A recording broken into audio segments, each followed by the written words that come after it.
আমাদের আজকে ক্যাম্প চলছে। ডাক্তার ইউকে মিশ্রা বসেছেন। তো আমাদের এক পেশেন্ট আছে, অনেক দিন ধরেই উনি প্রবলেমে ছিলেন। তো উনার আজকে আমরা একটু ইন্টারভিউ নিচ্ছি ছোট। তো আমি ওনাকে জিজ্ঞেস করছি, তো উনি বলবেন ওনার কি প্রবলেম সলভ হয়েছে সেটা। এই যে ডাক্তারবাবু আছেন, ইনি, হ্যাঁ, আমি ডক্টর ইউকে মিশ্রা। ইনি হচ্ছেন সমৃষ্ঠা আধিকারিক। আপনি ওনার থেকেই ফিডব্যাকটা নিয়ে নিন। এটা রিপোর্ট এসছে, রিপোর্টের মধ্যে উনি কিওর হয়েছেন। ওনাকে সুদান কি হয়েছিল আর কি এখন আছেন? হ্যাঁ, বলুন সমীক্ষাদি কি বলো। আমি শর্মিষ্ঠা অধিকারী। আমি 1 বছর আগে এনাকে দেখিয়েছিলাম। আমার লেফট আপারিতে সিস্ট ছিল। অনেক জায়গায় অনেক ডাক্তার দেখিয়েছি, কিন্তু আমার সাকসেসফুল হয়নি।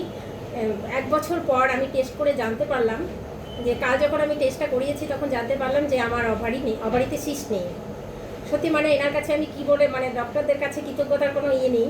হ্যাঁ, সত্যি খুব ভালো লাগলো যে এত জায়গায় গিয়েছি, মানে সব জায়গায় আমাকে অপারেশনের কথা বলেছে। যে এনার কাছে এসে আমি 1 বছর পরে সেই ফিডব্যাক পেলাম। আমি এনার কাছে সত্যি কৃতজ্ঞ। ঠিক আছে, ঠিক আছে, ওকে।